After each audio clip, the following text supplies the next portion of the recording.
રાજકીય વિશ્લેષક પ્રદ્યુમનસિંહ સરવૈયા, આપની પ્રતિક્રિયા.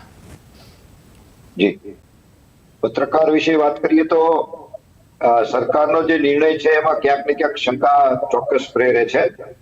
લોકતંત્રનો ચોથો સ્તંભ છે, એમની આઝાદી, પૂર્ણ આઝાદી તો જોઈએ જ, હોવી જ જોઈએ, પણ ક્યાંક ને ક્યાંક સત્તાધારી પક્ષ કે પોતાની અમુક વાતો છુપાવવા માંગે છે. એટલે પત્રકારોની ઉપર પણ આ રીતના કંટ્રોલ કરવાનો એનો ઉદ્દેશ હોઈ શકે છે. આપણે કદાચ સ્વીકારીએ કે ચાલો સંસદની સલામતી અને કોઈ સગવડતાને ધ્યાનમાં રાખીને આ નવો નિયમ બનાવ્યો હોય, પરંતુ સાથે સાથે ઘણી બધી શંકા પણ કરે છે કે સરકારની નીતિમાં, નિયતમાં કંઈક ખોટ છે. બાકી વાત કરીએ તો આપણે ચોથા સ્તંભની, મીડિયાની, તો એક બાજુ પ્રજાની વિશ્વસનીયતા પણ થોડી ખોઈ બેસી રહ્યો છે, ઓછી થઈ રહી છે. ક્યાંક ને ક્યાંક તટસ્થતા ગુમાવી રહ્યા છે અને ક્યાંક ને ક્યાંક અમુક મીડિયા પોતાનું વલણ એક ધારું સરકારનો વિરોધ જ કરવો એવી જ નીતિ એક ધારી કરી રહ્યા છે. જે રીતે આજે હાલમાં વિરોધ પક્ષ કરી રહ્યો છે, કોઈ પણ વાતનો વિરોધ કરવો, કોઈ આવી પોઝિટિવ વાત હોય એનો પણ કોઈ પણ એંગલથી વિરોધ કરવો એ ઉચિત નથી.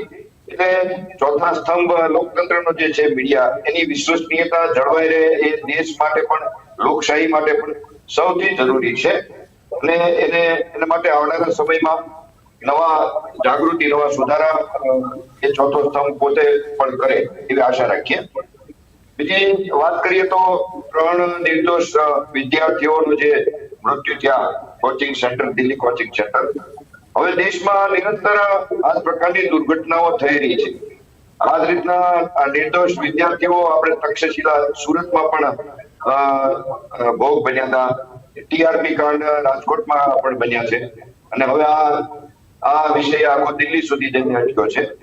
જેની પાછળ આપણો ભ્રષ્ટાચારનો મુખ્ય કર્મચારી લેવલે, અધિકારી લેવલે અને રાજકીય લેવલે જે ભ્રષ્ટાચાર છે એની આ સીધો આઈનો બતાવી રહ્યું છે, એનું પ્રતિબિંબ છે કે આ રીતની દુર્ઘટનાઓ દેશમાં બની રહી છે.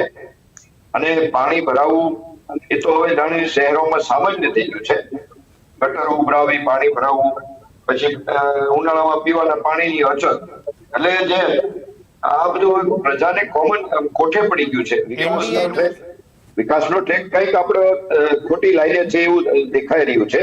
પ્રજાને સગવડતા વધવી, સુખ સંપત્તિ વધવી, એનાથી વિરુદ્ધ ધરાતલ પર સંજોગો નજર આવી રહ્યા છે.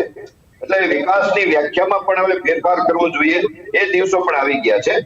અને સાથે સાથે એક વાત પણ હું ચોક્કસ કહીશ કે દેશને, ચાલો આપણે સક્ષમ વડાપ્રધાન ચોક્કસ મળ્યા છે, પરંતુ દેશને હવે એક સ્વતંત્ર, વિદ્વાન અને જાણકાર નાણાપ્રધાનની પણ જરૂર છે કે જે સ્વતંત્રતાથી પોતાના નિર્ણયો, પોતાનું બજેટ રજૂ કરી શકે. આપણે જોઈએ છીએ ભલે છેલ્લા 5 વર્ષથી કે સમથિંગ સળંગ એમણે એક જ નાણાપ્રધાને બજેટ આપ્યું એવો રેકોર્ડ છે, પણ એ રેકોર્ડ થી વિશેષ મહત્વનો દેશની નાગરિકોની સુખ સુવિધા અને વિકાસની સાથે ટ્રેક ઉપર કઈ રીતે લઈ જાય, ગરીબી, બેરોજગારી અને આવા બીજા જે નાના મોટા પ્રશ્નો પ્રજાજનોમાં જે છે એને કઈ રીતે દૂર કરી શકે એ પણ જોવું રહ્યું.